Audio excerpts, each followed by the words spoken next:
Si tienes padres, abuelos o personas mayores en casa, no ignores esto. Compartir este vídeo podría evitarles una infección grave, una hospitalización o algo peor. A veces proteger a quienes amamos empieza con algo tan simple como lo que ponemos en el plato. Este pescado está lleno de parásitos mortales y podría estar ahora mismo en tu cocina. Suena alarmante, lo sé, y precisamente por eso dudé mucho antes de hablar de esto, porque una vez que conoces lo que puede esconderse dentro de un filete aparentemente perfecto, ya no vuelves a mirar el pescado de la misma forma, pero ignorarlo no hace que deje de existir. De hecho, el problema no es nuevo, ni raro, ni exclusivo de una mala cadena de alimentos. En realidad, los parásitos han sido parte de la relación entre los seres vivos y su comida desde siempre. Mucho antes de que existieran supermercados o controles sanitarios, los animales convivían con organismos que dependían de ellos para sobrevivir. Así funciona la naturaleza. Cada ecosistema está lleno de interacciones invisibles,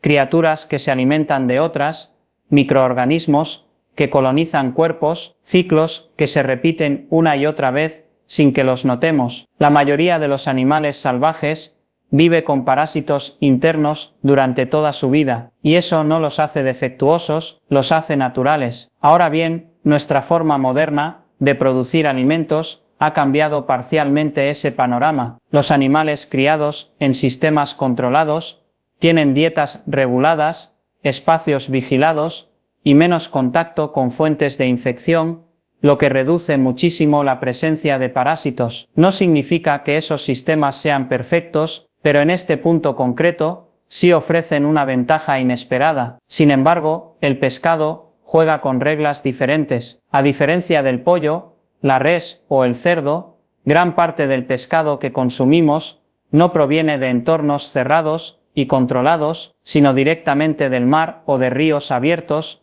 donde los peces viven inmersos en un ecosistema complejo, compartiendo espacio con miles de organismos, incluidos parásitos. Incluso los peces de cultivo, especialmente los criados en mar abierto, no pueden aislarse completamente de ese entorno. Por eso, aunque los controles sanitarios revisan, limpian y descartan muchos ejemplares contaminados, no es posible detectar absolutamente todos los casos. Y aquí es donde la teoría se vuelve algo más incómoda, porque desde una perspectiva ecológica, encontrar un parásito ocasional sería completamente normal. Lo raro, de hecho, sería que no existieran. Pero desde la perspectiva humana, descubrir algo moviéndose en tu comida genera una reacción inmediata, visceral, no solo por el asco, sino por lo que podría significar para tu salud. Y es aquí donde aparece el protagonista silencioso de muchas de esas historias virales, los anisakis. Son pequeños gusanos que habitan en peces marinos y que, si llegan vivos a nuestro organismo, pueden instalarse temporalmente en el sistema digestivo, no porque el cuerpo humano sea su destino ideal,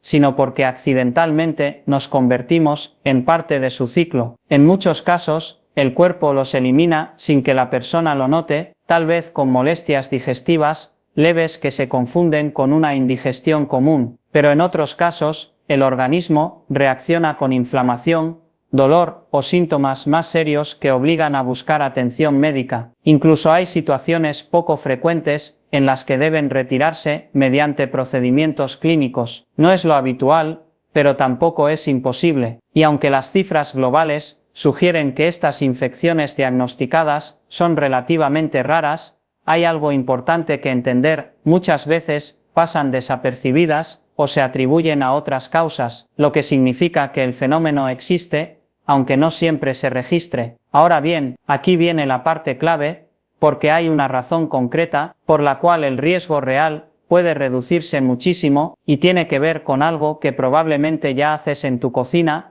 sin darle demasiada importancia, porque sí, cocinar el pescado elimina prácticamente cualquier riesgo, pero seamos honestos, no estamos hablando de pescado bien cocido, estamos hablando de comerlo crudo. Sushi, sashimi, poke, esa textura suave, ese sabor limpio, que depende justamente de no someterlo al calor. Y aquí es donde entra el detalle que cambia todo el panorama. Lo que muchos no saben es que El frío extremo puede ser igual de letal para los parásitos que el fuego. Las temperaturas muy bajas destruyen su capacidad de sobrevivir, interrumpen su ciclo y los vuelven inofensivos. Por eso, en países con regulaciones estrictas, el pescado que se vende para consumo crudo debe haber pasado por procesos de congelación muy específicos, con tiempos y temperaturas diseñados precisamente para eliminar estos organismos. Esto no es un capricho ni una recomendación opcional, es una barrera de seguridad invisible que protege a millones de personas cada día sin que siquiera lo noten. De ahí que puedas sentarte en tu restaurante favorito, pedir sushi con total confianza y disfrutarlo sin pensar demasiado en lo que hubo antes de que llegara a tu plato. Sin embargo, aquí aparece una pequeña grieta en esa sensación de seguridad, porque cuando el pescado se vende como alimento listo para consumir, sí existen normas claras, pero cuando se vende como materia prima, como ese filete fresco en la vitrina del supermercado o en la pescadería, la historia cambia. Ese pescado no se considera listo para comer crudo, se asume que lo cocinarás, y por eso no siempre está sujeto a los mismos requisitos de congelación. Aquí es donde muchos consumidores se confunden, especialmente cuando ven etiquetas llamativas que sugieren calidad o seguridad, términos elegantes, palabras que suenan técnicas, sellos que parecen oficiales, pero que en realidad no están regulados. Y esto es más común de lo que imaginas. Algunas etiquetas nacieron simplemente como estrategias para impulsar ventas cuando el consumo de sushi empezó a crecer. No necesariamente significan que el pescado haya sido tratado de forma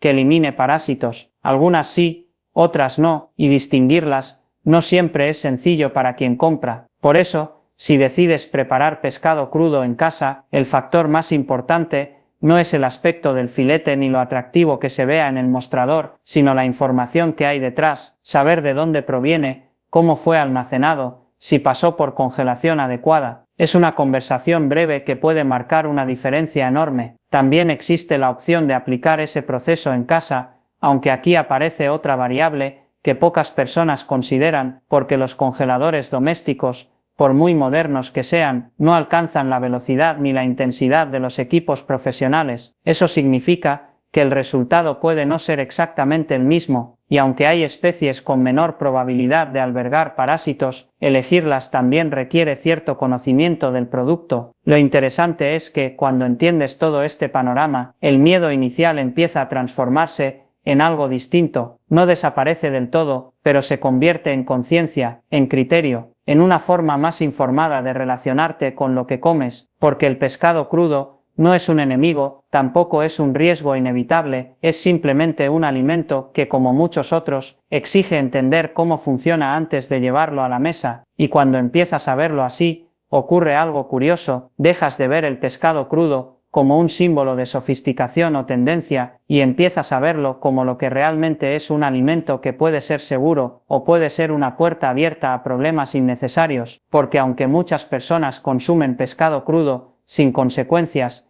eso no significa que el riesgo no exista. Cuando un pescado contaminado con parásitos entra en el organismo humano, los efectos pueden ir desde molestias digestivas leves hasta cuadros mucho más serios. El más conocido es la anisakiasis, que ocurre cuando las larvas penetran la pared del estómago o del intestino, provocando dolor abdominal intenso, náuseas, vómitos e incluso reacciones alérgicas severas. En algunos casos, el cuerpo responde con inflamación crónica, lo que puede confundirse con otras enfermedades gastrointestinales y retrasar el diagnóstico. También se han documentado infecciones parasitarias que afectan la absorción de nutrientes, debilitan el sistema inmunológico y generan inflamación persistente en el organismo. Y aunque la ciencia aún sigue investigando muchas conexiones, se sabe que los procesos inflamatorios prolongados están asociados con un mayor deterioro general del organismo, especialmente en personas mayores, cuyo sistema inmunológico ya no responde con la misma eficacia. En adultos mayores, cualquier infección intestinal puede desencadenar complicaciones mayores, deshidratación, pérdida de peso o descompensaciones que impactan directamente en su calidad de vida. Respecto al deterioro cognitivo, lo que sí sabemos es que las infecciones crónicas y la inflamación sistémica sostenida no son buenas para el cerebro. No existe evidencia sólida de que un parásito específico cause Alzheimer por sí solo, pero sí se sabe que la salud intestinal, la inflamación y las infecciones